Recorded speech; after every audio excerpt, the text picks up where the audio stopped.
Hello, hello, my class. All righty, another week.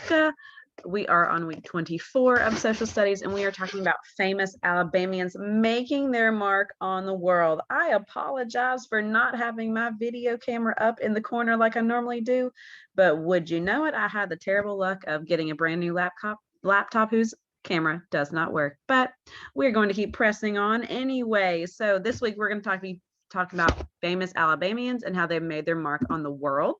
So you're going to learn about some significant world events since 1950 and their impact on Alabamians. And we're also going to recognize the contributions of some of those famous Alabamians that there has been since 1950.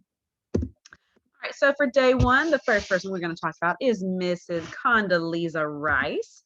She was born November 14th, 1954 in Birmingham, Alabama. She grew up during America's struggle with civil rights, and as an African American growing up in the South, she learned firsthand what discrimination was all about. So she was born in 1954.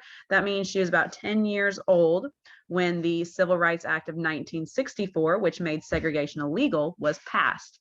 So she definitely, at least for part of her childhood, remembered what it was like to be discriminated.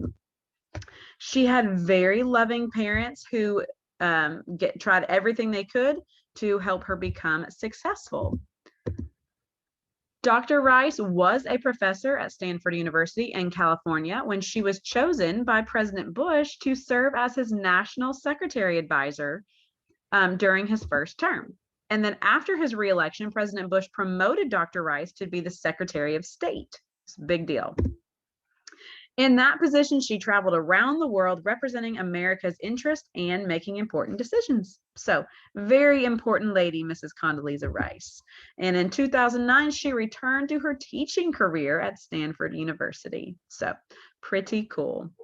All right, the second person we're going to talk about today is Mrs. Marva Collins. She grew up in Atmore when schools were still segregated. After graduating college, she taught in Alabama for 2 years. And then she moved to Chicago and spent 14 years teaching in public school. Public school is just like the school that Mountville Elementary is. It's a school that you do not have to pay to go to. She was not happy with the quality of education there, so she decided to start her own school, West Side Preparatory School. The West Side Preparatory School was on the second floor of her house. So she didn't even have a building to put it in. She just used the second floor of her own house to start this school. She taught people with learning disabilities and behavioral problems. Many of her graduates have become doctors, lawyers, teachers, and other professionals. So clearly, Mrs. Collins was doing something right at her little school in her house. She won many awards and she trained teachers to help their students succeed. Sadly, she did pass away on June 28th, 2015. All righty, boys and girls, that is it for today with Mrs. Condoleezza Rice and Mrs. Marva Collins. You do have a short assignment about the both of them, so make sure you are checking your folders to get that completed. And I will see you right back here tomorrow for day 2.